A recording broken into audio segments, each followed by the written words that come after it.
Nyakora Mugiajuanga gisani wadonjo e chenro mar mbaka oromo kinyi makawuono no kanyo ka en dakika 36 tok sadeka mar okinyi. Okinyi makawuono antiere kae kod rawere mar mondo mi wago mbaka kotudore kod joten migepe mogwela e pacho kae. Rawere mag Gen Z no wuok oko ka ne gidwaro mar mondo mi oyier joten migepe mamoko ma giwacho no nego be ni gin joten migepe manigi lony kendo manyalo tiyo e sectors mopogore opogore kata migepe mopogore opogore ma oyiergi e yor lonya mararieya manyalo kelo dongruok e pacho kae yo makare. Jatend piny Kenya William Ruto nowuoyo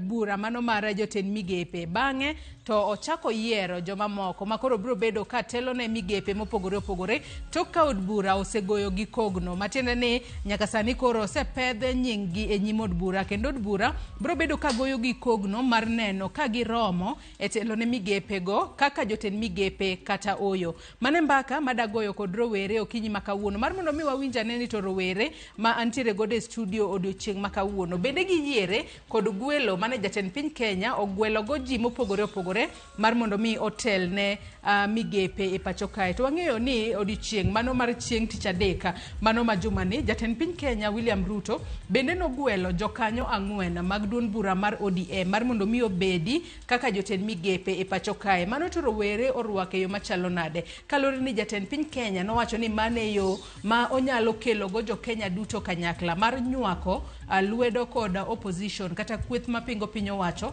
mar mondo mi wane kaka piny Kenya nyalo sudo mbele e yo makare maonge ng'anyo kendo maonge koko moramora. Rawere mantiere gode studio kawuono manonyio nage kaachiel kod yawuoto nage wadogoyo kod gimbaka mar mondo mi wapora ne wach ni gin kaka rowere bende jatend piny Kenya ochopo dwaro mag rowere matindo kose oyo to joten migepe moyieri nyaka sani wanyalo wacho ni en mana jaga chiel kende maja higni wanyalo wacho ni poko chopo higni 35 mano gikao e yo machalo nade bende jomoyiergo bende oriw rowere kanye yo makare bende oriw joma nyiri e yo makare kose joma chuo kende moyier mang'eny ahinya to joma nyiri kaachiel kod jogo magin rowere jogo mantiere kod ng'ol to we oko e kinde mane jatend piny Kenya William Ruto walo joten migepe e pacho kae. Nyakora Mugiajuanga mana kaka senyisi antiere kod yawuoto nagi kaachiel kod nyio nagi mabobedo gode twak okinyi makawuono bada korka koni ema dwaro na chalkboard antiere kae kod rawera mano Abunde Denish ma en jaked ne ratiro mar rawera. Oyawre Abunde ichiew nade okinyi makawuono? Oyawre nyanyi Kora Mugiajuanga achiew maber amor kuom bedo kodu kae odiochieng' makawuono kendo kwadogolo pachwa ewi jotend migepe bende nyocha jatend ker mar piny Kenya kaendi owalo. Erokamano. Machiegni ahinya twak mar okinyi makawuono. Wendwa machielo Nyakora Mugiajuanga antiere kae kod Santa Safin ma en japuonjre mano e mbalariany ma Zitek. Machiegni Santa ichiew nade okinyi makawuono? Achiew maber to awacho ni discussion makawuono wabiro puonjre moko wabiro pedho pachwa wang'i kaka wadhi mbele. Machiegni twak. Nyakora Mugiajuanga wendo machielo antiere kae kod Raymond Masobu ma en japuonjre machon mano mbalariany ma Nairobi. Oyawre Masobu ichiew nade? Oyawre ahinya kendo achiew maber moso nyikwara mogi duto te mawinjowa kendo maneno makawuono amor kuom chopo ka mondo wawuo e wach mar jok mogwelgi. Machiegni ahinya twak okinyi makawuono. Nyakora Mugiajuanga bende pod antiere kod welo mamoko e bada korka koni antiere kae kod Lois Atieno. Lois Atieno en jata chenro mano mar Kemora Kenya. Machiegni Lois ichiew nade okinyi makawuono? Ichiew maber ahinya Joyce, aduoko erokamano. An gi geno kendo an gi adieri ni jogo ewa matindo ma wan godo ka wabiro golo pachwa ng'ato ka ng'ato wi jotendwa manyocha oyier wigni. Machiegni twak okinyi makawuono. Nyakora Mugiajuanga wendwa machielo antiere kae kod Dickson Aluocha ma en jatend rawere mano mar duond bura mar Safina. Machiegni Dickson ichiew nade okinyi makawuono? Erokamano ne joka nyanam kuma untie wagone Nyasaye erokamano kuom odiochieng' makawuono kwadagolo pachwa kako jene matindo ewi weche matimre thurwa gi sani. Erokamano. Machiegni twak okinyi makawuono. Nyakoro Ramogi Ajwang' wendowa mar auchiel, mano nyadendi Grace Adhiambo ma en jakanyo, mano mar WOSWA, mano riwruok mar jopuonjre mbalariany ma University of Nairobi, obobedo ka otudore kodwa e kinde mwadhi mbele kod twak mar okinyi makawuono. To pile ka pile, in bende nyakwa Ramogi Ajwang' okwa wi oko e twak marwa. Inyalo tudri kodwa kichwalonwa ote, penjo, paro moramora, kokale namba mar ote machuok 32600. Mbui marwa mar Facebook ibiro yudo wa achiel kachiel Ramogi TV X @Ramogi TV. An bende inyalo tudri koda e Facebook page mara ibiro yuda Joyce Odur. Mbui mara mar X ibiro yuda @JoyceOdur_. Kawachako twak marwa yanga okinyi makawuono, chak kodi Lois Atieno. In kaka rawera, imor koso kimor koda jotend migepe mosewal duto e pachoka, nikech wang'eyo kopogore kod mago ma jo ODM nitiere jotend migepe mane osetelo e tielo mokwongo kendo gin moko kuom mago mane osechunge tich. Kata kamano nwaneno ka jatend piny Kenya William Ruto ogwelo gi kendo e tielo mar ariyo. Imor godo koso kimor godo? Erokamano ahinya Joyce. Ana amorgo. Kaluwore ni piny osebedo gi koko mang'eny ahinya, ohala osedok piny, gik moko osekethore. Ka achako gi mokwongo jogo moduoke telo, kachako gi nyadendi Soipan Tuya, chal ni migawo mar defense ni chal ni joma mine olonye ahinya, nikech chien ne wan gi Recho Mamo kendo chien ne wan gi another woman mane wan godo kanyo. To gima pod omako dhoga en ni ang'o momiyo ker nogolo jomoko to duoko. Ineno chal ni migawo mane gintiere samoro no gibede maber, emomiyo ugologi koni oterogi side machielo.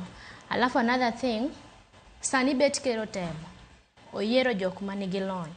Ng'ato kaka Barasa, now the lady moyier ne health, she's a medical doctor. Ineno opogore gi machon mane is osomo supplies. Adhiera ka ng'ama ja supplies dwa bede docket mar health. Then another thing maberna telo wang'ni odhi kaluo. Ata mor yawa amor. Ata mor. Iwacho ni mor gi welo mar jote. Kaluore ni joluo bende nitiere kanyo. To bing'eni gima chielo mabende angwago e mbake kinde mwadhi mbele kod mbaka marwa. Nikech yudo ni nitiere jotend migepe moko, yes, oyier gi kendo to gol gi e docket. To kinde mane riembo gi e tich nowach ni ok ne giti makare. Matinde ni docket kata migepe mane gitelo no emane gionge lony e migepe go. To momigi sani ema koro gintiere kod lony kose nang'o. In korka koria bunde jotend migepe manyien mowal, irwako koso kirwako? Erokamano ahinya Joyce. An bende dawacho ni ginyaka sani awinjo kamor kendo chunya okwe kabisa. Nikech kane wawacho ni mondo ool jotend migepe piny te, nwadwa ni jatend piny Kenya kae ong'i ane ni to kanye manitiere gap, kanye ma ng'ano minyalo loki to ng'ano minyalo we to ng'ano minyalo duoki. Kanye neno ka Kithure Kindiki oduoki, to duoke mane interior.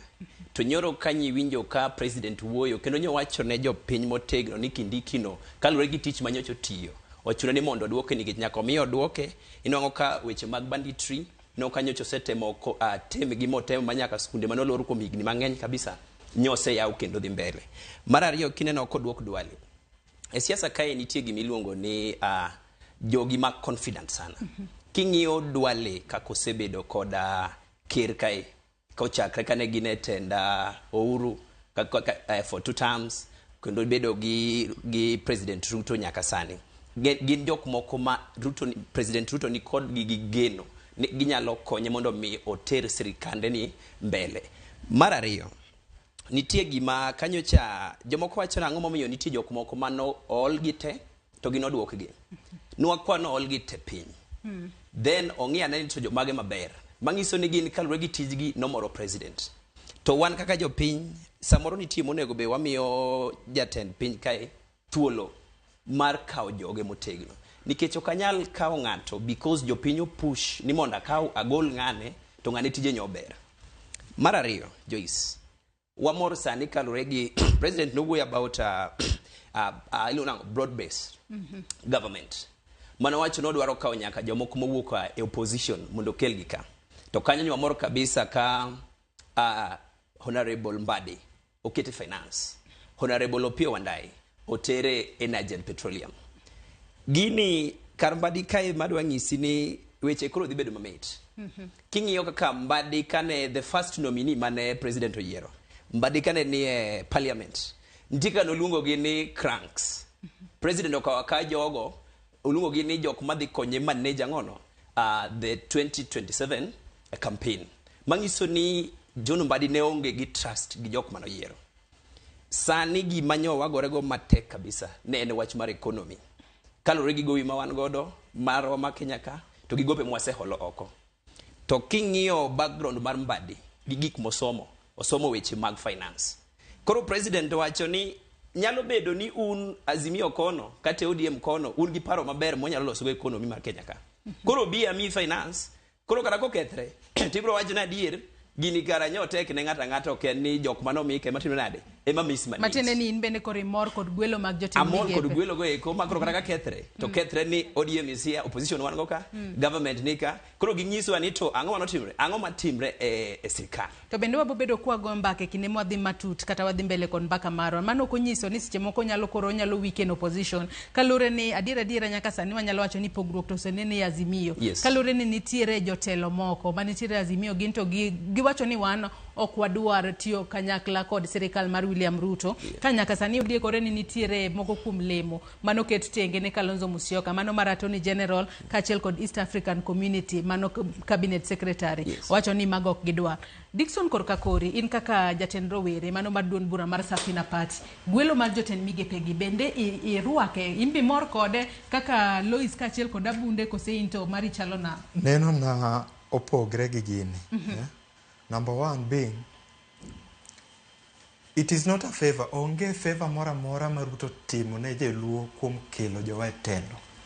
Katiba ondik maber ni ten migepe kiero to nyaka rang regions te. Mateni by right, jo Nyanza nego yudi, Rival nego yudi, jo Western onego yudi, jo Central onego yudi, all the provinces onego yudi.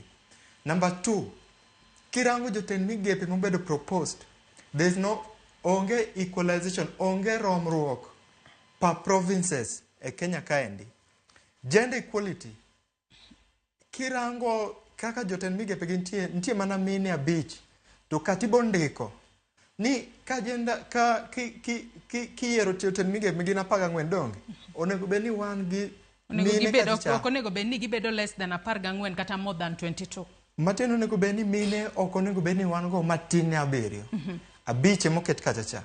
To gini en karata gi pacha kendo kaka wanene mar nego opposition. Nikech adier of all the parties, of all kuonde te joma ni nyama mitelo, kirango joma nomako buge motegno mane teteane haki mar jopiny. Number 1 kuom gien Opiyo Wandayi. Arichiel kuom gien John Mbadi. To nikech omiwa telo kacho ni koro rach ni Mbadi ok onego ket kachicha, lakini wan gi joluo mang'eny mosomo buk kendo wan gi ji mang'eny mo qualify manyalo rich manyalo chopo kuonde kalago. Omiyo aneno ni ginen karata jowa mar ng'ani odwaro yo monyalo penetrate go mwalo. Kwande osego maber kendo osefwenyo ni en onge gima onyalo timo. Ruto fail. Ruto otiyo gi guesswork. Ng'acha kia kata kaka no come up kata gigi nikech owes jopiny. Pes jopiny adi moselal. Kirango office kaka koro mar Mbadi mar treasury. Bingeni mane office mosebedo ka fund the illegal docket kaka chi jatend ker kendo chi deputy president. Office mar treasury nitie taxes, oshuru mang'eny ma onge katiba. To oshuru okalo mana e yor treasury. Kurango bill mane okelo revolution Kenya kaendi, Finance Bill 2024. Finance Bill 2024 obedo mana priv kanye e treasury. Koro gima omiyo ng'ani okawo wuodwa motegno to dhi okete treasury kachacha. En mar yo man miyo kele obed manyap mondo mi koro scandals chilo nikech jogi osekwelo In korka kori Dickson, in koro okimor. Okimor go. Otu kodwa. Jogi nitie jogi pangowa. Amor kaka aseyudo pogruok e paro. Ahinya nyako tudore kod kaka gwelo ma jotend migepe. Meaning ni twak yedhi tedore yo makare masobu korka kori ewi gwelo mag jotend migepe makoro waseneno. Nyaka sani iwinjo kaka Luis osewuoyo, Abunde ka achiel kod Dickson pogruok e paro osemienjo. In mari akia ni chalo nade kaluri ni nyaka sani nyalo bedo ni jopiny e counties moko mor ni ero koro joluo nitiere sirikal kata kamano. Adira nitiere weche moko manyiedhore lela kaka wechego mag 2/3 gender rule onge wechego mag youth representation kachiel kod jogo mantiere kod ng'ol. Mago gin moko kuom gigo ma bende waseneno ka ji wuok oko ka Kemia. In korka kori mor kod kaka entiere no kosinene na. Erokamano ahinya Joyce. Amor gi kake jowetena osegolo pachgi. En gima ber nikech wan gi paro mopogore opogore ng'ato kod ng'ato. Kendo ahero kake gisewuoyo kendo giduto te weche nitie ma gisewacho ma yiego koda mamoko manyalo kwedo matin. Kawacho mokwongo ni ker steps okenge mosekawo nitie moko mopogore gi gik mwadwaro. Wan mokwongo nwawacho ni ya wadwaro ni cabinet ni kethe te nikech waseneno ka gisefelowa. Ok gitim tich kake nwadwaro wan joma tindo mar Gen Z. Ing'eni Gen Z wane mwayawo pach piny, wane mwabiro wayawo pach piny. Nikech jonyuolwa gi jok mosekalo mamoko chien kocha, sirikal noseyudo weakness margi, nyawo margi, negi yudo ni en ukabila, wach mar dhoudi. Koro ananeno ni ker mayo mokelo go wach mar ni koro sani asemiyogi. Mana kake ne jawadwa moro owacho kani koro kokethore to nasemiyou. Mane kako bro wacho nikech kake nyoro nosechako wacho ni an sani koro akelo ji te okadwa wach mar kubagua ji akelo ji te koro wati tich onge dhaw. Mayo mamondo otem go like othiro wago. Mondo wach ni mondo koro jokaluo wawach ni nekech koro joge wa osekel koro kik wagore uru wawe uru to lakini kwayo kendo yuak wa mano wakelo kake joma tindo nene ni wan okwadwa siasa mar ukabila nekech mae yo mosepogo waga. Mar ariyo nene ni wach mar oshuru mosebedo mang'eny pesa onge ir jopiny. King'iyo kake sekta mar somo kawuono an apedo University of Nairobi kan atieko dwe mokalo. Sani mondo ng'ato donje University of Nairobi nyako bigi $100,100. Ma wach mane onge chon. Koro yudo ni sani nyithindo mariek kendo moqualify kunde moluongi mondo gisome ok ginyal dhi. Nang'o? Nikech mana kaluwore gi kake siasa bete piny ka. Propaganda mang'eny odonjo, iwuondowa, iumo wengewa, tinyowa. Sani wach kata mane gikedo mar ni kiani funding model ni. Mano kore wach marach moingo duto te. Koro ananeno ni gima kero timoni poko winjo yuakwa. Wanwa wacho ni cabinet no kwa duar. King'iyo sani kwa medo ga Attorney General tapa ni gin ji 10 moduogo. Mapodo duogo iye ka ang'o momiyo duogo gi. Nyiso ni nomiyo gi break mondo gi. Attorney General nyaka sani poko walo ng'ato nikech ng'ama yando wale Attorney General otere migawo machielo. Kamano mano Justin Muturi makoro sani otere public service. Nyiso kwa mede embe iye kanyo koro wayudo ni gin ji 10 makoro moduogo ka poko walo ng'ato indeed koni to lakini jok moduogo jok manotiyogo moduogo te gin ji 10.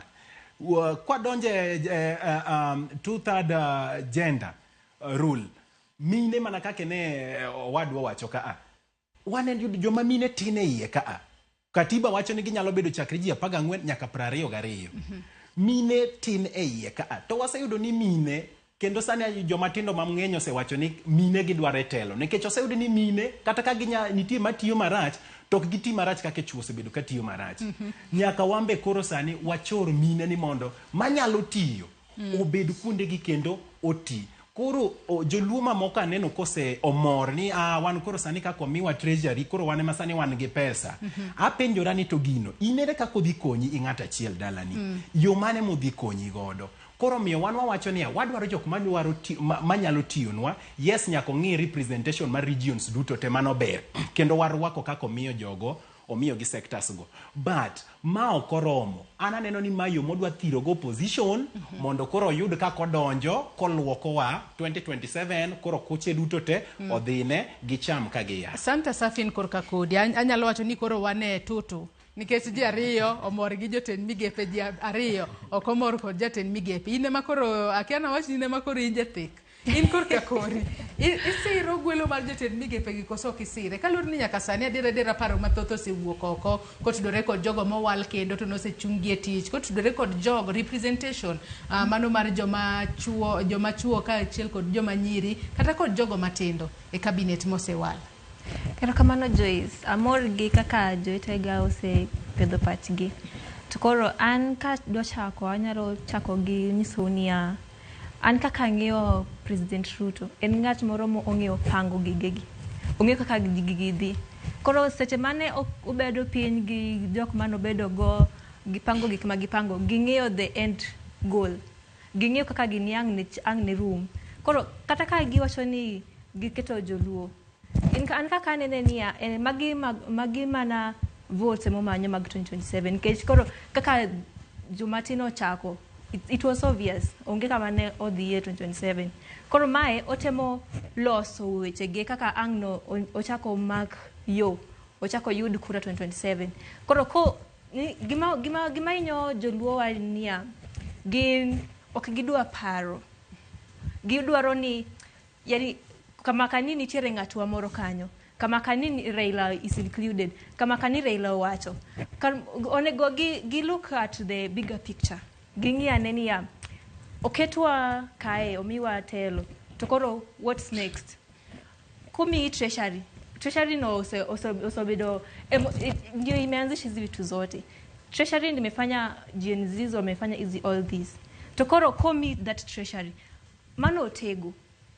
momiwa wan kaka joluo nikech koro mae kaka joluo ma otego momiwa omi opposition to koro ka fail kaka opposition kaka jomatindo to mano koro onge ang'o momiyo wan streets ang'o momiyo ne wachako all this to kata koro ka wacho ni koro osechako tiyo waling to ang'o madhi timore ni joweto manie hospital joweto manosetho ang'o madhi timore negi kata okawinjo kata kuma nyinge gi obi mentioned to koro wadhi kanye an kaka anto okane kama wadhi eke nikech koro mano chalo mana ni koro adhi atimo KCSE a fail achaka nuoyo kora fail kabisa ai hanno katwak met ahinya kendo koro pogruok e paro iwacho ni pogruok e paro bende met budho kalore ni weche kopogore koka ng'ato ka ng'ato wacho korka kore kata kamano no kwadongi dakariyo kende twadhi e yweyo marwa mokwongo kapok wadhi e yweyo mokwongo aneno ka bunde e buonja ahinya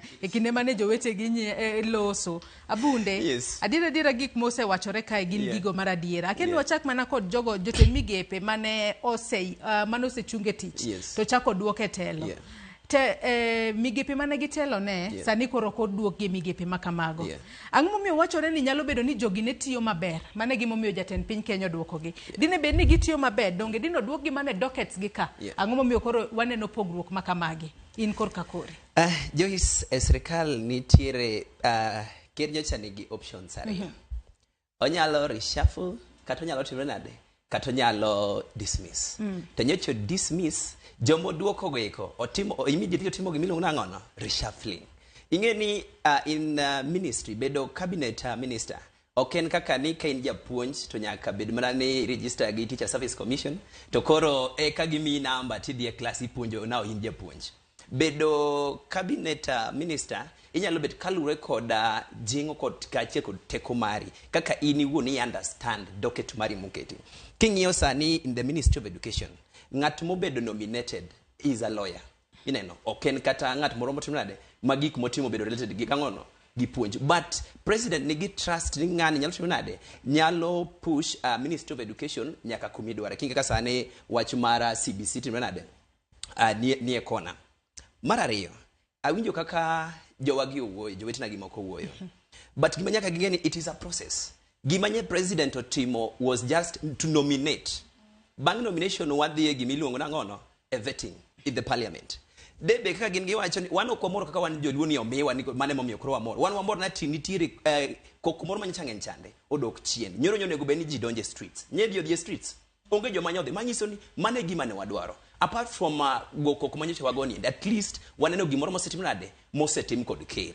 sani kapo ni jogi jo ODM ong'e maber ni jok mokawogi at the top cream of the party Gige maber ni Mbadi Nyocha chairman, Opiyo Wandayi was a minority leader, and the other chairmans Joho koda Oparanya.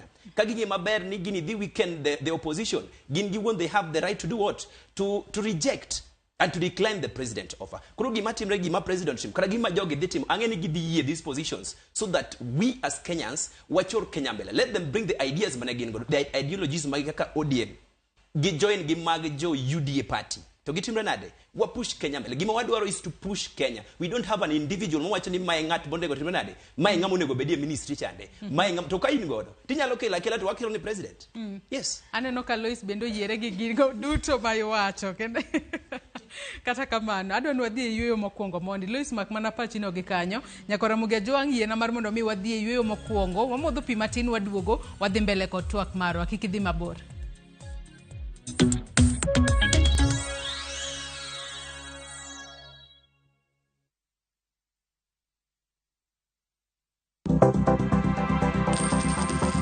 Chenro mar jugo sachi kata omenda ma iyudo e ohandi ka iketo gi e account mari mar kungo.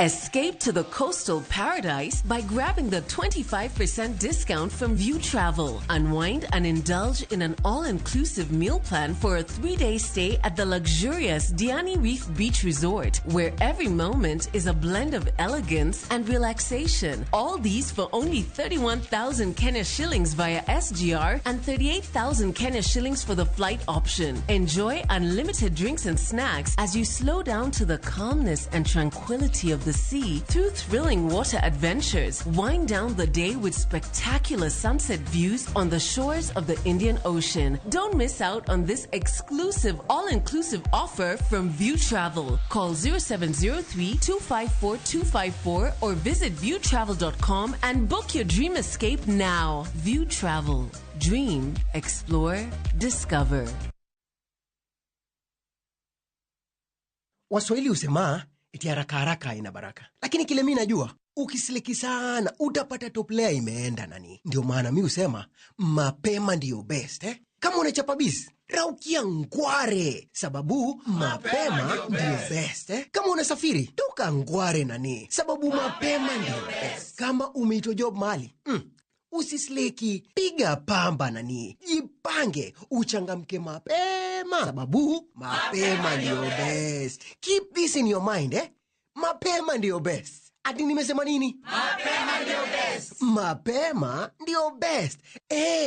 Mapema ndio best. Dial *811 338# to get mapema ndio best.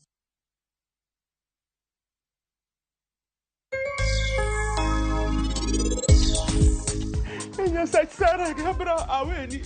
Mungu ya Sara, nimewacha hii kwa mikono yako, fanya ile kitu unafanya. Mungu ya Sara, nimewacha. Hai, ya Sara kalaga muda.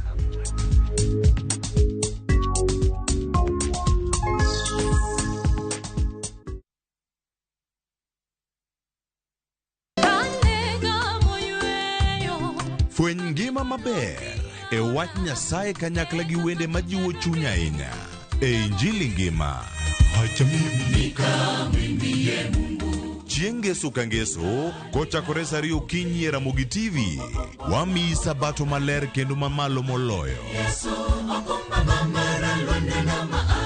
kod wende mamoro chuny moa kuom jothum mihero kendo gi jokwath mapacho ka. Nyasaye wuoyo kodi kendo wuoyo koda ni kik iluor gimoro nikech an kodi. Sabato tutapumzika milele yote. E Injili ngima, ngeso ka ngeso chakre saa 2 okinyi e Ramogi TV. Wazishikao amri za Mungu na ushuhuda wake. They never had a pretty girl from Ikrine thumbe manyien, jothume muero manigi talanta. Winj thumbegi timakri gi herano mar thum. Bado manyien e kama kinde mabiro mar thum chakore. Kik ngolo mora mora ma ogo ma midbai. Bado manyien. Wuok tich nyaka tich abich, chakre sa abich onyango. Mana e Ramogi TV.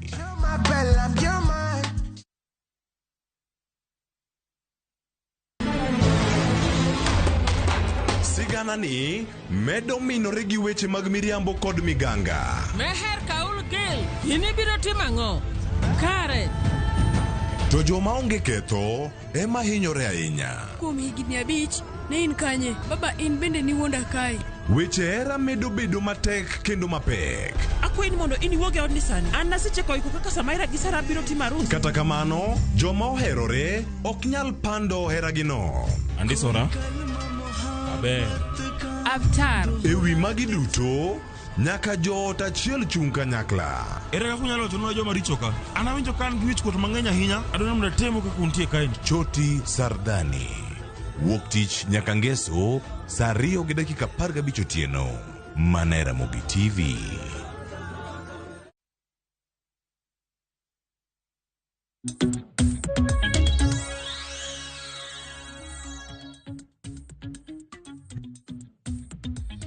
Machiegni kendo nyako Ramogi Ajwang' wadhi mbele kod mbaka ma wagoyo e chenro mar mbaka oromo. Kinyi ma kawuono kabero were orwako mago jotend migepe mane jatend piny Kenya William Ruto ogwelo mondo telne migepe mopogore opogore pacho kae. Mano kata ne osewuoyo kata ne ochunge tich jotend migepe mane otiyo chakre ne ochak tele pacho kae. Nyaka sani mbaka podi iye mit kendo wadhi mbele kod mbaka kalure ni rowere mantiere gode studio kae. Moko kuomgi orwako gwelo mag jotend migepe go, moko kuomgi to wacho ni oyo dwaro magwa kaka wan Gen Z okochopa e yo makare. Dickson achak kodi, iwinjo kaka bunde no loso e kinde mapok ne wadhi e yweyo marwa.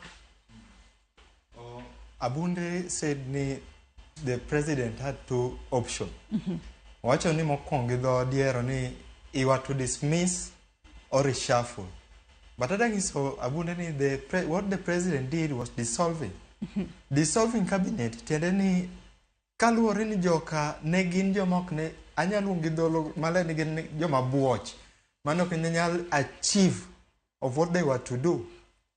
President ne golo gi teoko aso gikelo joma competent ineno matine ni ande there's no favor nikech kirango kata mana namna ma jotend migepe gi okelo on board.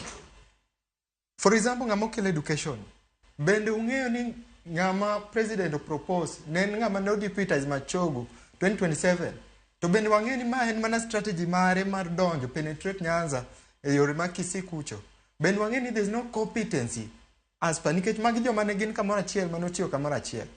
Mar ariyo en ma penj monego wapenjre maduong' kaka jo Kenya, ere kaka jotend migepe mokel sanegi, ere kaka jotend migepe gi dhi konyowa e kata mana appropriation bill 2024 and finance bill of 2024. The impunities chilo mane ntie e 2024 finance bill mane wandai gi pingo malich, mane mbadi gi pingo malich, koro magin on board ni matene ni ndalo cha ne pinga nikech ok nokel gi ok nomigi gimoro mar chiemo ne nikech interest mar joka ne favor gi gin ok nokel gi on board. Mar ariyo ndalo moro winjo ka mbadi gi kagi wuoye e cartelism makata mani KRA kaka taxation kaka jowa ithiro gushuru ma Kenya kae nitie gimoro ma dhok mar economy iwacho ni sani Joyce ineno kom siling 100 ma japiny yudo ng'ama local e ground ewi mano siling 90 dhine jopiny magi gik mane jogi ne gore ne ndalo mane gin e od bura mane gin gi interest mar jopiny. Twang'eyo ni siasa kata onge adier, onge loyalty, onge love, onge trade kata nemetien mana interest. To jowa ma jo ODM manyocha gore ne jowa malich, jowa manyocha encourage vijende malich, jowa manyocha expose chilo mane government malich gi. Koro un interest osebedo mana EU kendu, wamwanu dwa chiemo mana kendu.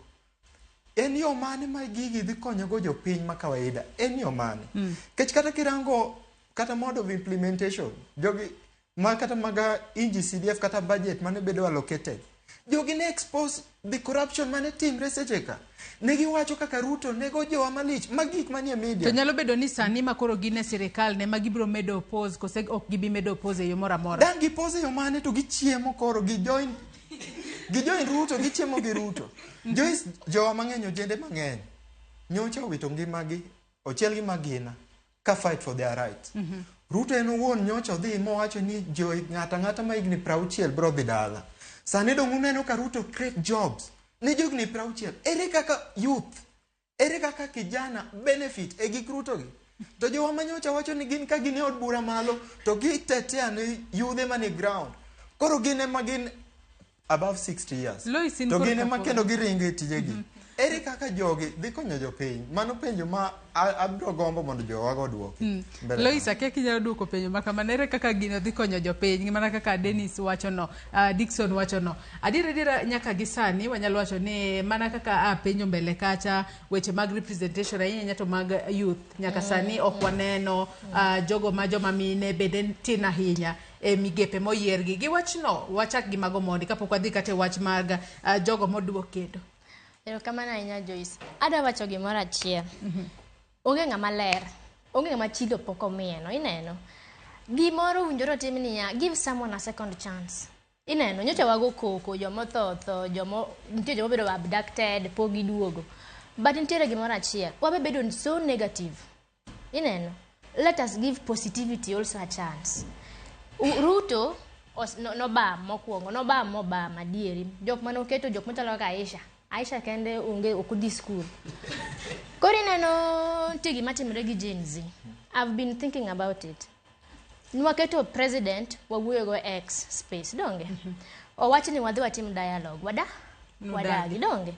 Sano oyiero minister for water, sanitation and irrigation. Machane former PA, ma the former minister donge. Koro bedo elevated to minister. Qualifications mage are right. Osomo. There is the difference between a politician and a technocrat. Don't you? And you can be a politician and at the same time you are a technocrat. Mbadi is a politician but is a CPA. You know? Opio Wandai is an elite. Machanga musomo. You know? Nitiere gimato to apoda dagi gi jogewa. Okinyan wacho no kibedo represented malo gi ker to ka ker luongi ni mondi wuok idware. Wan tiere gi gimiluongo ni power. One get resources. Sirikal nigi power to nigi resources. Power no come from the people. But kise elect ker mitere mbele kucho, itrust no ditiyo donge. Kise go koko mo winjo pachi, ogolo jomogolo, odwoko jomodwoko. Nitiere loyalty. Owacho wacha dieri. Loyalty pays. Ngado kaka Murkomen, adieri no gomi uduogi. Kiwacha wacha dieri. But king'iyo sports, kumotere Murkomen sports kacha. Jomage magoga sports Kenya ka. Wabeda tribal for a minute. Gin Kalenjins, don't you? Kalenjins giringo ga oko gidugo gi gold, gidugo gi medals Kenya ka. But they suffer. Ababu nyojo ket kar sports. Eno de romon. Obayo gi nyige, emotero kucha. Owalo was a former CS. Yeah. Mar ICT. Yeah. Owalo we tije mana ICT opogo mchele nyaka. Ineno gi kabila. En karmondo en ko duty DSC gi asals. You even ask yourself. Koro sane we uru wacho niya kero dwa finyo joluo onge gima chal kamano. Mbadi osomo. He will fail as him. EACC luwe as Mbadi. Ok luwe as a Luo community. Ok lu baba, ok dhi lu Jakom, iwinjo gima chal kamano. Koro ngato kaka makoro oparanya otero cooperatives. Mago jo ODM mangongo. Nitiere party, nitiere loyalty mar party. To nitiere tiyo ne jopiny. Samoka oyieri ni dhi ti kacha gi ker. Ker orangi Joyce nomination of some ministers. It's a nomination from the president. Okiter barua. Ineno warit PSS ma idhi gol mbele kage wa apply. Majaja committee applications. Then mono ko bedo represent odong kuonde ariyo ya poro odong attorney general odong asals gi EAC. Magin gi adie seche moko inyalo ket joma mine. Inyalo ket joma mine ame ginyalo balance kata inyalo keto youth. Then another thing Joyce. Minister okay department. One youth, one Gen Z, one nyaka 28 years ka. ere kaka idwa dhi management nyaka 35 obedo abeda 35 kata 40 but ing'eni ya being a minister in a country needs experience. Assume ni pok iyudo tich nyaka ni graduate 10 years. Number 1, pok itiye neni parastatal, pok itiye government. Ok inyal biro ichak tiye sirikal tiche kaka itiye sirikal. Ineno, koro wawe uru blame sirikal sana. Ruto ong'e gimotimo to kotim kende. Sani nyocha owiyo mbachni ma omiye pressure from youths as Gen Zs. Koro youth mineno kijana mineno keto minister mar sanitation cha nye en PA nga minister. Koro he knows what is happening. Then Soipan wanigi Barasa, wanigi now Rebecca Miano and the other lady, the doctor for ICT. Mago Moon, tend Monto Joyce. And last time I'm going to say government. I've worked in the government, so I'm talking out of experience. Oka ngatima wuoyo ni mbaka ma oko ma winjo oko ase witie government. Ngama dhako kotelo e dokete kaka minister mon di mos. Mon di mos. Gi hore. Dhi office mang'ama kendo matada kwiro joluo. Sano yeru joluo areyo. Oyeru nyang jadimo mbadi to yeru wuod Siaya. Akwayo. Kwa dhi office su nikech pod wan e sirikal. We uru keto wage English mako mang'eny mara necessary to kuyu kidhi office. En obet piny to wacho biashara no to gidhi. Wuodwa ma parana nyingi to pole. Koro no wacho ni ya ni nitiere gimoro mar gwenge tribes. Let me tell you one thing, Joyce. Joho ya Mombasa. Ruto na nye Mombasa nyoro. Ineno ka jo Mombasa no rwake. Nitiere sense of belonging. Ineno sane kata mbadi anaya Migori, mbadi ya Homa Bay. Amoro nango gino odhi dala. Joyce idwaro ga stima, idwaro ga power. Dhiye sirikal ka. Ka onge ng'ati mora manie sirikal, tribalism no. Owinjore wagole, but Gen Zs okwanya wacho ni ya one leaderless, one tribeless, one fearless. Yet idwaro be represented. Idwaro represented kanye. You have to choose for a leader. Then you have to be recognized somewhere. Nikech woda dhiambo njalo jagot ok dag chung ni ya Ruto dacha kuchung penjo ni ada yiero to ng'amanya lo talk for you is not there. Then if the person can talk to you, Gen Z nyalo come up with a party magir Gen Z. Ok ni ya iwuoyo Siaya, iwuoyo Malindi, iwuoyo kuro to Gen Z, yet wuonge gi structured government dealing with structures. Government gibiro gi dhok ni wuoyo kata Raila mineno ni dong en party leader en mar ODM, but it stands nitiere structure. We utugo gi sirikal iko na mkono mrefu. Ilero kanyo maler kendo malach ahinya Lois. Masobu in korka kori bendi winjo kaka Lois osiemo wang joluo. Kata kamane e gwelo masani koro gwel gi ber ka koro wang'iyo ni koro ng'ani wuok e oganda mar ni koro nego beno kelo dongruok. Nikech adiera wang'eni jotend migepe to nego be ni kelo kata dongruok e gwenge mopogore opogore. To bende joluo bro yuta adiera kaka sani koro ji nitiere kod expectation ni koro ero wantiere kod Opiyo Wandayi, wantiere kod kachiel kod John Mbadi makoro nitiere sirikal. In kaka rawera mar Gen Z bende intiere kod geno ni nitiere ber moro ma bro wuoke matine ni koro wantiere sirikal. Erokamano ahinya Joyce. Twak ma kawuono ne awinjo ka tek kendo awinjo ka paro opogore to mane morana. Awinjo kake Lois owuoyo kendo nitie weche mowacho mayiego to nitie moko mabeta tamora matin. En ni wasesiko kwa wacho mana ni wach ukabila ni wa stop ukabila nyaka kuonde mwaso manyalo paro kipenjo wa weche makelo mamiyo dongruok ok timre en ukabila namba 1 to wan wawegi ni mwase nyaka somo mwang'eyo to wambe mapod waendeleza wach ni mar ukabila ni koro nikosemiwa ni to koro wan waromo to mana kake ne wadwa Dickson owacho kendo ayie gi gima Dickson nowacho ni koro sani kake ne mbade gi ni kwero kendo gine ma jok mamiyo wa wang'iyo gik matimore kake sirikal nyanyasawa to koro sani sirikal osemuonyo gi gidhi yudo kendo teko kanye mar siemo sirikal gidhi yudo teko kanye kendo mar wacho ni sirikal ni tiyo marach timo kama nikech koro ene mosedonjo kore sirikal kanyo koro okawacho ni keto mbadi go Opiyo Wandayi gini ni rach wayigo nikech gin jomosomo gin joma riek kendo pok wawinjo gi scandals mang'eny magin go ni kata ni maginyanyasa ji podi mano ber nikech mano kuom mano rais onyalo wacho ni otimo maber nikech otimo mana a good representation of all regions. Lakini poko winjo yuakwa wan ok wawacho ni wadwa ni ket jo Azimio kata ni ket jo Luo kata ni ket yuaku maduong' nen mane mapok jatend piny owinjo. Yuakwa maduong' nen nwawacho niya jok mosetiyo mosefelo wa matich osetamo mane nie cabinet negi gwe oko te to waneno ka sani oduogo gi iye ka oduogo gi owilo gi mana kaka nise wacho ni owilo gi otimne gi reshuffle.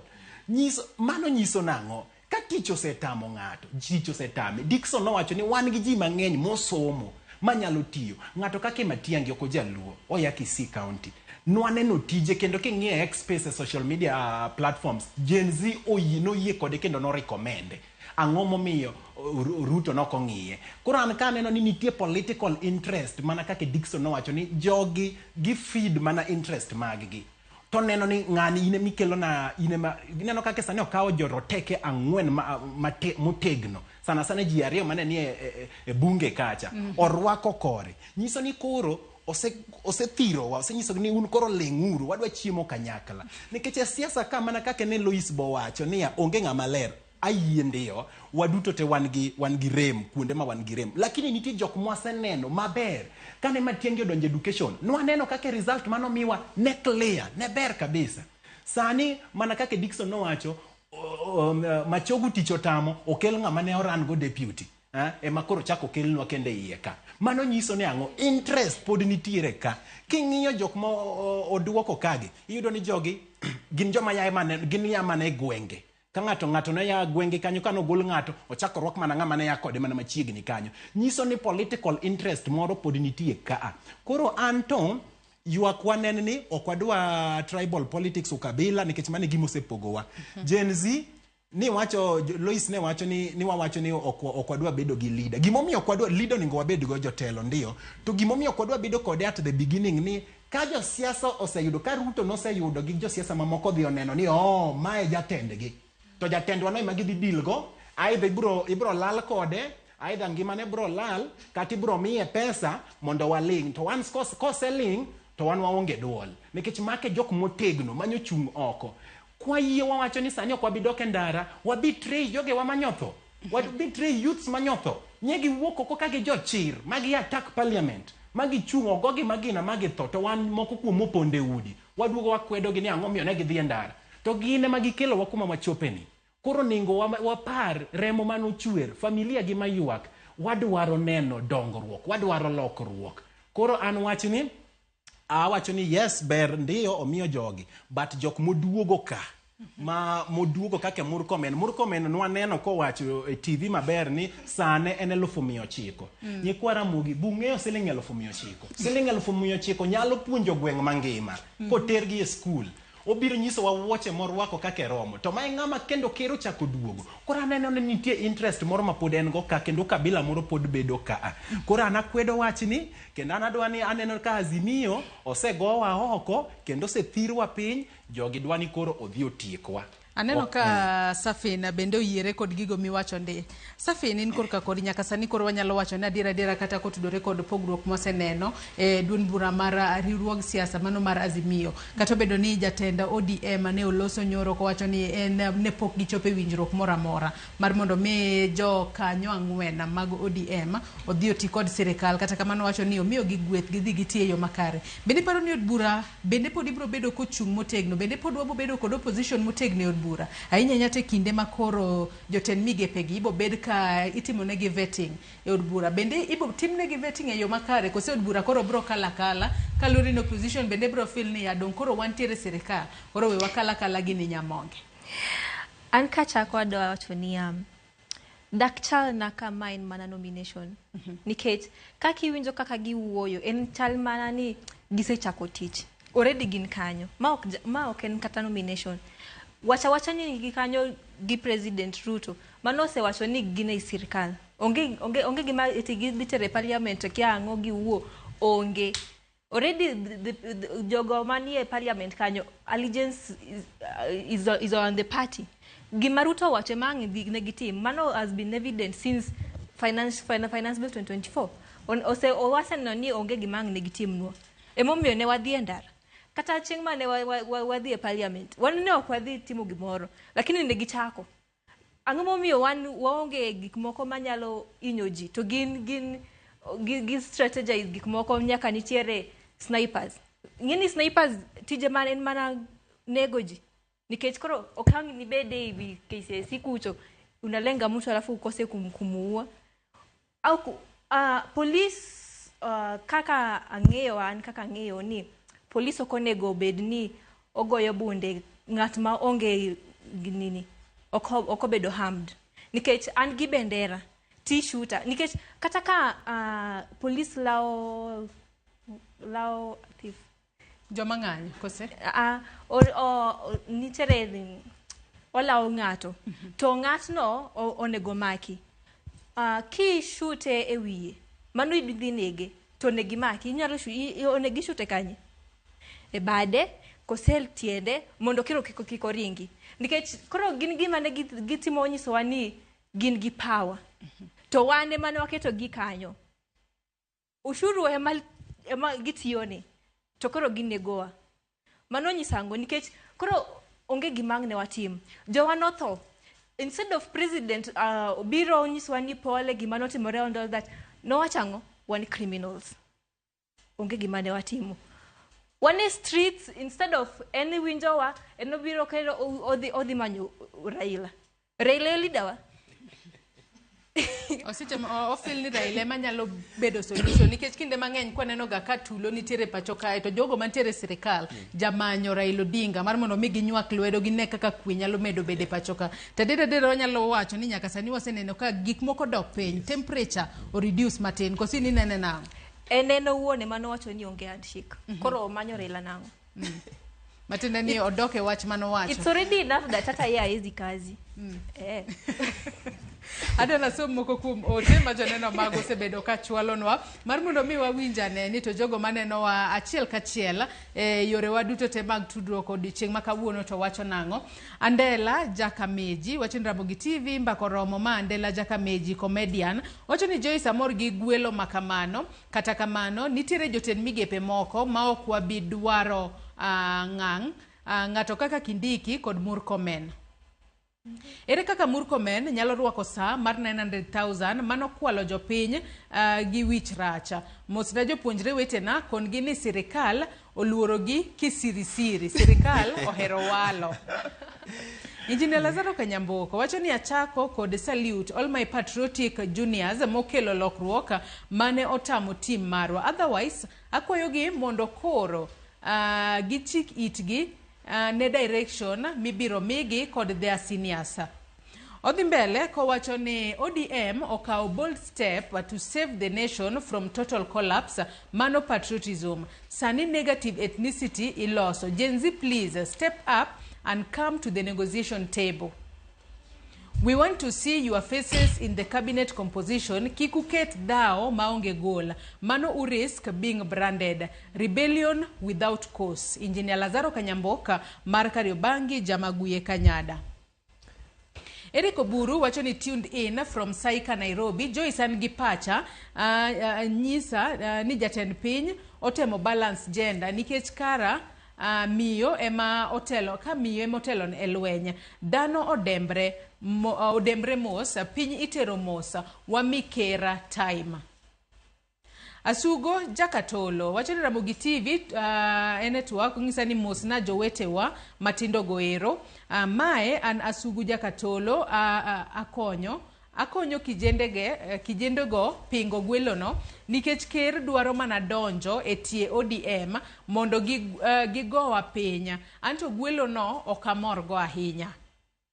Aya joneno magwa bende nitiere kod pogruok e paro nitiere mago ma oyie kod gwelo makamano nitiere mago ma ok oyie kod gwelo makamano yiena mar mondo mi akaw yoyo mar ariyo bang' yueyo tabo bedo ka duogo wadhi mbele kod twak kik idhi mabor.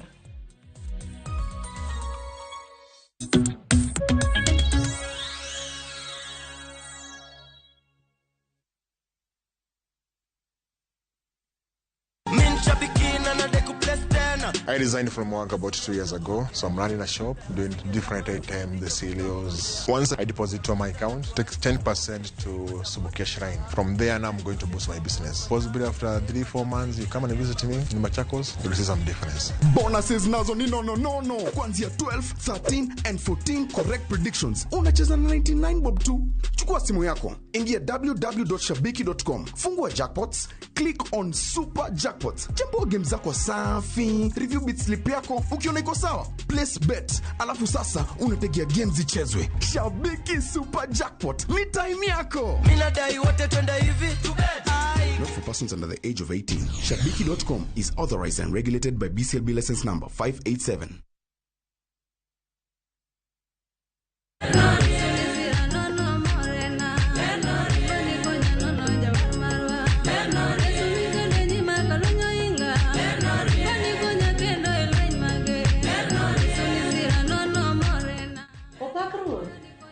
Jawer maru Masi Joseph. Kadier keto wenda mar ler no renta kastiza tin mari di star 812 star 784 hash. Parni Ramogi TV en karo jower duto. Amen.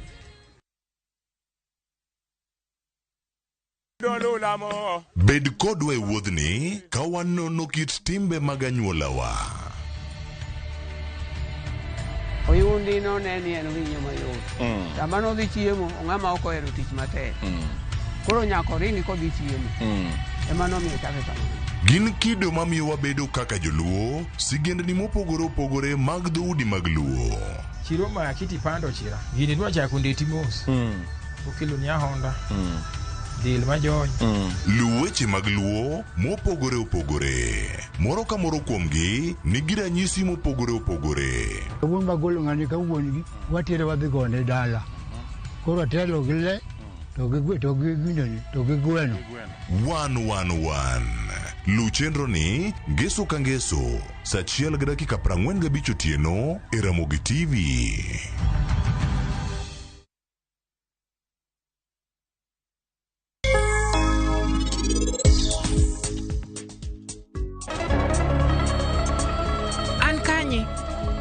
Winja. Sut mabor. Kawuono en 2021. Mama oduogo. Eno paro gimoro amora. Donge in darling mar Rana. To bende in ye ngimana. Anaheri. Rana. Gima timre en ni Meher ok par gimoro amora ka. Kalure gi Meher, en pod oparo ni wan e higa mar 2010.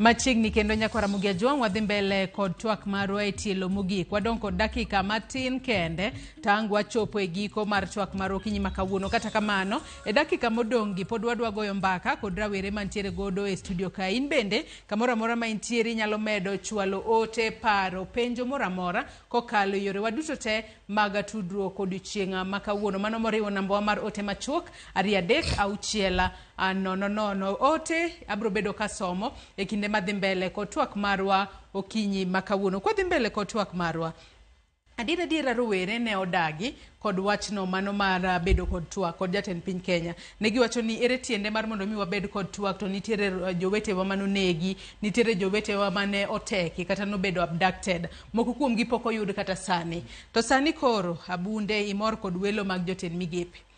Jogo mane otho e kinde mag ng'anyo mapoko chul familia maggi, jogo mapodi nitiere kod gunshot wounds, mapodi nitiere ute thieth.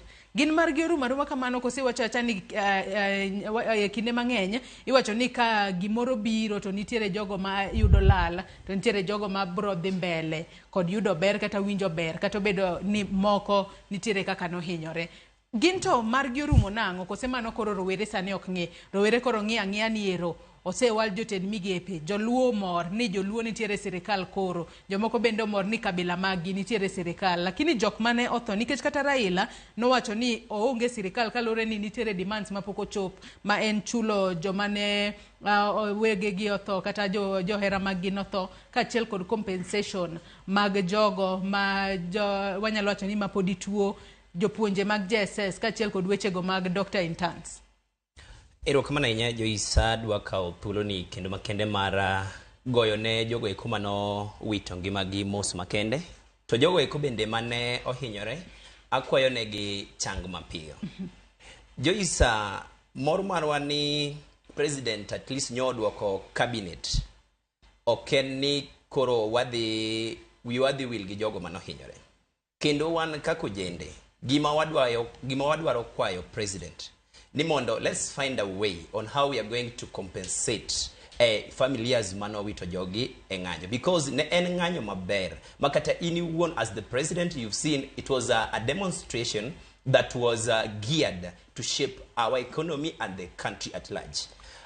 Mar ariyo, jogo eko mano hinyore, adwa kwayo kendo the government of this country ni wamany gi kunde magintie osiptende magintiere mondo wane ka nitiere bill moro ma onego chul, kik wawe familia hinyre gi bill nikech nitie jomoko manigi gunshot wounds ma inuango ni familia ok nyal timre nade, ok nyal chulo. Koro akwayo sirikal ni mondo owuothi osiptende go eko endo mondo timre nade mar mondo miyo ne ni jogo ochulnegi, to kata ka giwuok ka nitiere nyathi moro man nyocho graduate to ne odhi e ng'anyo ni mohinyre, apro ni the best way to reward this kind of a graduate en mondo miyo miye tich moro e sirikal mondo kik obed ka ngimane timre nade, ka ngimane rach. Mar ariyo, gima adwa kwayo jogo eko ma bende osoe sirikal sani manie ministers, Honorable Mbadi, Honorable Opiyo Wandayi, the only justice you can do for us sami chako tiji ma omi manyien, nyisnwa ker sama une cabinet meeting ni nitie jok moko mano hinyore momiyo unu donjo kanyo, nitie jok moko mane ogo bunde, nitie jok moko mawito ngimagi emomiyo koro inidhi riembo bandera mar Kenya. Nyisne president ni wan kako jende wayuak ni jogi omanye kaka gibedo compensated mondo miki gibed nangon. Wange maber ni ngima ka ng'ato wito to onge gima nyalo duoko ngima, but at least kimiye gimoro manyalo shape kaka koro gidak, at least ginyalo winjo maber. Koro gima wan wadwaro ni jogo eko moyier wuouru gi president, jogi wadwaro ni mondo timre nade mondo omi compensation. Nitie gima nyotimre nyoro nye na dwe achiel kwa yango ahinya jogo eko mano hinyore kata jogo eko mano negi. To gimanye timre streets, and this we need to warn our people. There is this group of people actually activists that are fighting for our rights. These people are not fighting for our rights because you find that activists, they need to be funded, they need to be paid for them to go on the street. Jikaka Boniface Mwangi, gini giloke, it's their professional. It's my kumagi yude konyruok margi. Koro jogi ema misrepresent activist marwa kaka wan kawuo kaka bunde. Kanyalo wuok na diendara. Dijo moko mawinjo ni chulo for them to go on the street. Nyocha ng'anyo manyo nego beni timre tichangwen. Ntinga to nango nyaka sangwen otin to ngisa ni from here adwa dhi town. Edhi timango. Wadhi loso kako wadhi ng'anyo Thursday. Loso ng'anyo ntika kilose. Tochi ni yes, kata last time no chulwa 3,500. Now see your life. You are a young with a lot of future ahead of you. Tika usiling alof adek give me a beach. Mondo meet the street to risk your life. Lit sana Joyce. Samine no ka familia mag joma nonegi. Kineno kaka giyuak. Ng'ato wacho ni mae wuda kende manyage nengi dalana ka. Mae nyara manyage to koro oonge. Sirikal timo nade? Sirikal omanye kaka mioa. Inero nyo 3,500 okichamo yini hospital. Saniti no mondo sirikal timo nade okompes. Koro joma timo magi. Niro kaka president no wacho ni tire this Ford Foundation. Ni tire kaka o infiltrate into this demonstration. This is something that Anna Wuna as a youth I want to condemn. Don't do this. Kik watigi remb jomoko ni mondo mikro wabed gi nyenji thoth ji endara. Mondo mwachi ni ji ng'anyo to at the end of the day nitigi moyudo behind the scene. Mano gima wakwedo to kwabro yie. Ilero kanyo makare ahinya kendo ka Dickson winjo makare kata maleo gigo miwacho e kinde ma wadhi mbele kod twak marwa. Dickson bendi paro ni ma e gino ma kata gwelo makamae e gima koro biro bedo ka reso Kenya e kinde ma biro mbele kata kelo opposition e table kata loso broad based government. Bende mane gino mane dwarore gi sani mane rowere dwaro adiera.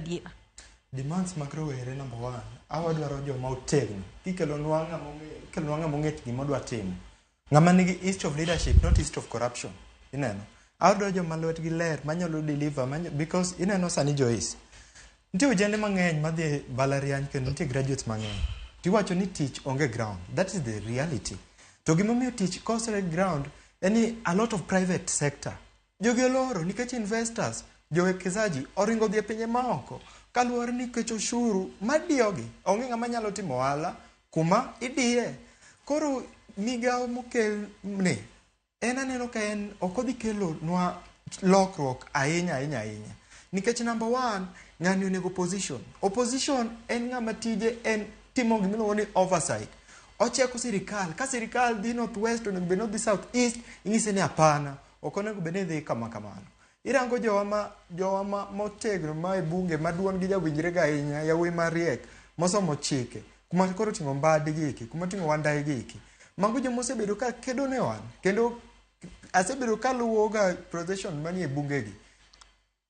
I'm very disappointed kana winjo ni Raila kawacho ni en ok participate kendo en so neutral en lwete ler ok participate e government no. To bende ung'eyo jo Kenya ni chik mar Kenya ok oyie ne ng'ata ma nie party moro amora bedo jatend migawo moro amora e Kenya ka. Gimomiyo mae en ni jatend migawo en ng'ama serve the people not the party. Jatend migawo onego bed ni ng'at ma is so neutral. To koro ka jogi do kamano jo party ma ODM o kata mana Azimio coalition duong uwinjo ni ng'at moro kawe Wiper kata ni ng'at moro kawo e NARC Kenya ang'o miyo gini en ma ODM Yekore ni nitiere migepe mano wene gitenge lakini gitamre kalore ni giwacho ni ok gidwa donje sirikal. To sirikal manego jowa sirikal mosebedo ka kwalo jo bunge ni wa elect jomo assume ni these are the right people to lead us. Ok wa elect ng'ato mondo chieng' moro wa nen kode sympathy wang'isi ni ok nonyal ng'ama ok nyal telo ng'ama neno ni ok oromo ma gimoro se mone achieve ng'ano onego bed ni resign to dhi dala nikech ok onego bed ni wa force wate wan kijende kaendi kapo ni in a relationship ma survive ongo tini i buy time mar ng'ati ng'isa nang'o an ok anyal I withdraw myself to mane gima timre Kenya ka jogi tugo kodwa ineno onge kaka jogi all this time kirango Joyce wawacho ler gimoro kama tin ineno bajedwa mar Kenya ka endi chakre 2013 mane uro donje telo nyaka 2022 Kenya nwatiyo gi pesa maromo trillion 14.6 trillion chakre 2013 nyaka 2022 jo Kenya nogolo ushuru revenue ma jo Kenya nogolo ewi 14.6 trillion then 13.1 trillion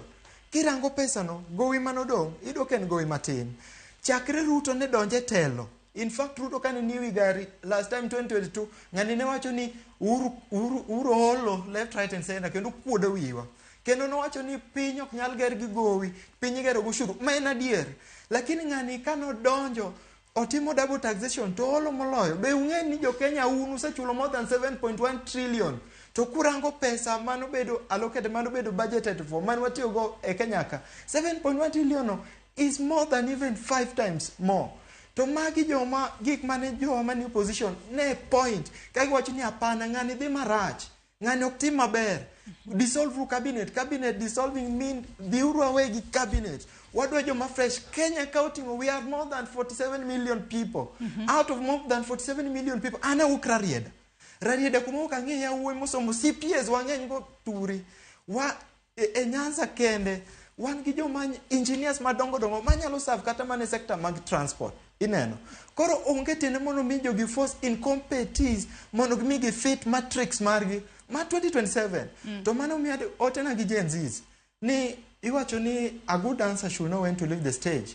I no advocate for maandamano because a lot of life wa lose mana kaka osiepa ne wacho ntie politicians mang'eny mose hack maandamano ni but in kaka Gen Z make sure ni in gi kura youth mora michung nikech ng'ani koro ochawa ong'isowa ni kata kitimang'o onge gimiyo bro timbre nikech number 1 ionge pesa number 2 ionge any namna yudhe mondo chungi 2027 koromo kidwaro dhi debe if you want to make change then chain no nyaka chakre ka in an wudu yo mabro chung naromo ka 2027 abro chung 2027 and I want to tell our people make sure ni that neutrality mawacho ni one neutral mawacho ni we are leaderless, we are tribeless, we are partyless with such kind of mindset and that decolonization joturwa baba to setemonwa lakini wang interest ne oken side wa pile interest maraila enga side mar jok piny lakini wang ni Raila rango mana interest mar ODM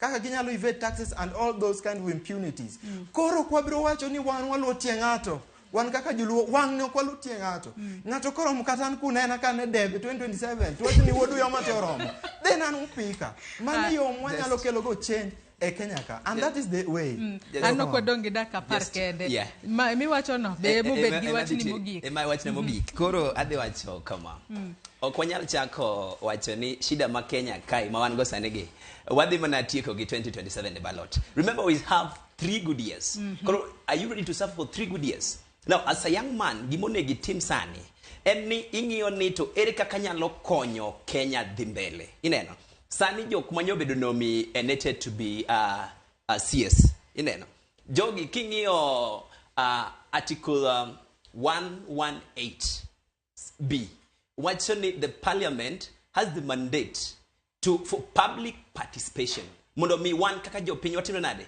wadonjie gima timre i parliament koro kapo ni in gi CS ni moro ma ineno ka iwango mo kidwa ni ineno ni ngani okoromo ngani is very much incompetent ngani ok nyal position mom yeno rach inde go through affidavit titero ne clerk of the parliament to nade koro man if we win and up to now sani yaw that window koro kikwa wundre ni sani wan koro wacho ni wan youths waka kura sani kwa rito go 2027 we are living today and we must start changing it now ka ingi moro maber let us do it now mana koro nyikoro mga jongo kapara kadugo ka sani amor kod kuomo injero kamano gima timre maybe kachil kod wach ni mogik kuom dakika matin mogik gima jo Kenya wacho public participation mineno wacho no jo Kenya osebedo ka wacho pile ni ngani no miyo telo tok nyal wach ma jo Kenya wacho kidhi ground kamora mora irrespective of any region ni Ruto must go mani gima sovereignty wacho to gima adier mantie ground ni the ground people jo piny ose lose trust from William Ruto number 1 in a span of 2 years more than 7.1 trillion shillings we cannot account or kwa kieka ni gigi otimango ineno mana ka jigolo million prario itingo million prario bag to ngato to nindo kech mwalo uyoma kucho ineno koro jo piny wacho there are a lot of affidavits a lot of petition led by the likes of Professor Gola, the likes of Okiya Mtata, all those people petitions mang'eny osebedo written Ruto himself ose abuse katiba andal mona penjo kill MP mara mwalo ni to constitution no expire nikech iduka all the articles ngani mana kuoni ma favor koro konego bende wawuondre bwana ni ang'eni maybe nitie gimodwa kuom Rutookrach politics and interest politics and interest but some fight ne Ruto ni bendi ng'eni kirango gweng mwalo kata mana CDF funds mabeda allocated yani corruption everywhere to bende ng'eni Ruto o corrupt nyaka legislature which is an independent body ni en kodwa ni chik na odhi to lungo wabunge ne state house kagima state house en kar jod bura that is a public place ineno to kendo odhi to finance any more leading in looting to any more leading in corruption wach ni mogik ni wa Kenya wamedwa lemo maybe Nyasaye nyadonje chuny Zakayo to Ruto nya resign because the truth be said kata ken 3 years we are in a surviving mode Kenya is at worst. Unemployment rate poni malo. Kiwacho ni Nyasaye odonje chunyo resign owenenga. Ruto, we have many people who are competent. You know, my friend Gimanya Kitin. There are a lot of competence. Follow the constitution. You know, Gimanya Kawangega need to resign to wenenga. Resign sani owene Rigathi Gachagua, His Excellency. Are you comfortable with him? Toko weyo nikoro uok owe telo e jeshi. Are you comfortable with jeshi? Let us know the constitution. Waluru gini bana wayo rugo waga koko kai. What's happened with Ruto moloka kwanya safelo jeshi. Ero uruka mana inya safina. Anno kwa dongi daka batin. Wach ni mogi ko tudore kod thuon wach mwatu wake odichieng makawuono ko tudore kod gwelo mag jotend migepe. Anto anyalo tieko gi penjo moko ariadi. Ni kane gichakore aparo kaka ne wachako wacho saying no to finance bill 2022 to Ruto no wacho ni mano ok nyalre nikech koro ko winjo gik ma wawacho to ogolo finance bill ibiro nyise ni ibiro gole gi vote of no confidence. To koro after wase the streets jawa osetho eka koro owacho ni koro watiek gini. Another thing, jowa mang'eny osetho. Kata wawe jok manotho e maandamano. Waneno incidents makwaricha. Ji mang'eny notho. Ruto noko dhi kata kanyo. Koro anapenjora ka Raila gi Ruto ngama president. Because Raila no dhi kanyo mong'iyo gik moko. Ruto bo osewuoyo kata ka gima dhi mbele kanyo. Eno wacha ni we'll look into that. Venye tu amezoea kusema. Tumepanga, tumesema, tumefanya and all that. Another gima chala monego wanyis gini ya wanok wa ok jonyuolwa gi jok mokalo mane iumo wangini wasewinjo wabiro ng'e kaka watimo. Wan jok ma wadwaro ni wawinjo watimo kama to wachako sani. We want actions, not just words. Koketo jok ma alafu the CSs duogo jo CSs go, does it mean that hakuna watu wengine wa kufanya kazi? Does it mean that the rest are incompetent and they are the only option? Because duoko genyi so wani onge option. Does it mean that jok mani gi PhDs mani a country kai ok ginyal tie government wabere kanyo? Ero kama na Nyasafin. Lois wachni mogik an ok wadong kod dakika 4 kende. Anana duoko Dickson ka. Number 1, uwacho ni oyer Mbadi gi Wuod Siaya. Number 2, ng'ata kaka no wuoyo e parliament cha. We expect ni odhi rieyo treasury. Mana gima let's be positive ineno. Wawe go propaganda. Propaganda pogore gi reality. Then number 2, treasury kacha. Maendeleo Moi no wacho ni siasa mbaya, maisha mbaya. Ineno. Emomiyo dongruok onge luo Nyanza.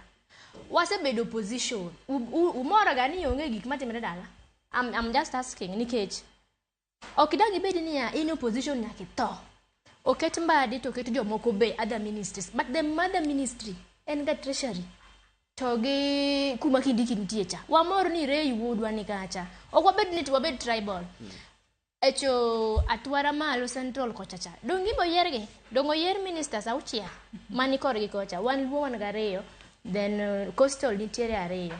Then number gimacha ka wacho Joyce nitiere leadership. To nitiere politics. To nitiere technocrat. Ineno. These people mo yerge they have all of the three. They have been leaders. To gin technocrats kumo yerge go to kendo gisebedo politicians. Ngamo sebedo politician ngato kaka Mbadi. Na winyo ka ngato nyowuoyo nyoro niya. Mbadi ok owinjoro yero bed minister for finance. Gimotimo Gwasi Suba onge. Let me ask that man a question. Sama in opposition, igo ne serikal koko. Igo se I expect ni pesa manya treasury cha. Dhi biro ni. Miter maendeleo dala. Ok bi MPs wadi materoga gine committees. Nitiere committees mang'eny ma MPs wadi nitiere. And they might give out their ideas kama gidwaro no mondo ter maendeleo dala. Ok nyal biro nikech onge ng'ama winjogi. Anya penjo joluo niya to kar umorga ka Raila ni opposition. Umor nikech samigolo wagi tiagas, sama ji to, samigolo ji nyake udi. Ji to, ji nego ji, waonge tich. Sani kuma wadwa nokete stima, oket stima dala. Wayudu pesa, ok ni pesa na personally, but leaders wama present wama lokucho. Be oyude gimoro mogik. Serikal nigi strategy. I'm repeating this. Joma nyocha othoka. We hope ni gidhi bedo compensated. Ineno. Ok en pesa moro ma wuok e ofuko Ruto.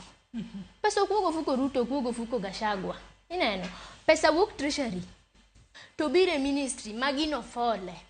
Ok nya wuok ni to dhi e county imiyo governor. Governor be nigi pesa ne motimo go tije ne kocha. Koro I'm just advocating ni Ruto nokosa, for real nokosa. To temo yiero ji. Let us give him a chance. Wacho ni kamano. Ero kamano ija tule moru mano kodong ka gidaka achiel. Masobo wachni mogik. Erokamano nyikwara Ramogi kuom winjo loso marwa kawuono. Ahero kake joge wa osewuoyo, jowete no osewuoyo ka. But pod anwo abunda winjo ka otemo kelo matin to chako weyo. Mana kake ne Dickson wacho ni samoro nitie gimolengo koni modwaro. Kata ka embe jomoko miye gimoro ka wakia. Lois gimiwacho ni mokwongo wach mane abunde wacho ni kia ni wanyalo choro ywakwa ang'o. Mana kake Dickson nowacho wase choro ywakwa nyadi ng'eny. Tinde kata jok manyolal samo mobedo abducted cases obedo filed obedo reported in police stations. Onge sirikal onge gima gitimo. Sani kata dhi mwater ywak watima ng'aw mi ji ne invade parliament nekech wachiwo ywakwa to onge gima gitimo. Ni kani dhi ndiko mana nyingi chalo mana kata kake mbalariany kuma wasome ka in gi missing mark ne dhi filo missing mark form ok ibi yude mana kata un gima ng'en useneno dong useneno mano ok ibi yude. Koro mano in kisetimo kamano iwe kanyo gilingalinga onge gi gima gibro timo. Wano kwa tamre ni yiero joluomo yiero rach ber but gik man wadwaro Ruto poko winjo gik man wadwaro poko winjo kendo gima wanyalo wacho ni youths kan kake Gen Z wawuoguru piny matek kendo wabed kik wayie mondo tikodo ang'eyo ni nitie achiel mibro tigo but wachunguru motegno kendo kik tikodo gimomiyo kwadwa leader marwa sani en ni kwa yiero leader to gidhi tiyo gi leader no ginyalo miya soya nikech mane gimo setimore politics ka interest mar jogi emosebedo ka nini kadhi mbele. Governors wa gisebedo gi scandals an governor osebedo gi scandals osebedo mang'eny pesa county oselal pile kod pile pesa lala liwinjo kia ong'iew kia soda crate kia million adi ong'iew kia million adi to nyithindo safa kate skunde ji safa kate gweng girito 2026 mondo giduognwa ginyiswa ni dong ineno nyocha chako timo gini ka duoka uru jothurwa wang'ni youth wachakuru gi MCA to mae gima kelo nyaka clanism kwa yiero nyaka MCA gi MPs ni wang'ni ni dhodwa nyocha nwa support dhodcha wang'ni wa support uru dhodni ni wacho ni nitie technocrats politicians gi leaders ni gite ni ng'ato nyalo bedo kod gite very wrong. Ng'ato nyalo bedo politician to onge gi leadership is very different from being a politician kendo adwa ni joluo wawinj wach ni maler. Inyalo bedo politician ni nekech ni in gi pesa i campaign i rig election i donjo does not mean ni you are a leader. To waseneno joma leaders to ok ginyal dhi kanyo kaluwore ni gionge gima nie lwetgi nikech jopiny odenyo gidwa ni nyaka migi gimoro koka gi support ng'ano. Koro wayieruru leaders kata ka mana kaka Dickson nowacho ni kodhi ochung gwenge miye uru kura kuneno ni en gi leadership. Ka en gi leadership miye uru kura. An wang'ni adwa ni wachak gi Muro Bay Migori County kuma yae. Wachako gi MCA. Wadwaro MCA ma winjo mong'eyo gima nyalo timo. Ok wadwa MCA ni miuru dhodwa wang'ni wami dhot machielo cha. Ok wadwa siasa go. Kwa ya MCA to adonje MP to abire governor kamano rais ok nyal wuok. Kendo rais ok nyal wuok but wadwa ni rais olokre otim gik ma jopiny dwaro. Wano kwa dwa no resign. The word Ruto must go en ni nekech otamore. Koro wadwa ni otim kake wadwaro. Ka kamano uru kamano nyikwara Ramogi kendo uru kamano ahinya Joyce. Safin tule moruma agonu ero kamano ahinya kuom ka thuolo maru okinyi makawuono mar mondo mi ubi wabede twaka. Director mara Bob Wafula wacho ni ero wase overano chiegni miyo wakae iluongo nang'o chiegni kelonwa invoice mar mondo mi koro wachul time wachamoni. Kata kamano nyakwara Ramogi Ajwang' in bende agoni ero kamano ahinya kuom kawo thuolo mari mar mondo mi ibi ibed kodwa twak okinyi makawuono ne rowere yawuoto nagi kaachiel kod nyio nagi agonu ero kamano ahinya kuom mane keto twak makamayo bedo mong'ith kendo yo makare. Nyakwara Ramogi Ajwang' ibed kod odiochieng' maber oriti masani nyinga Joyce Odur.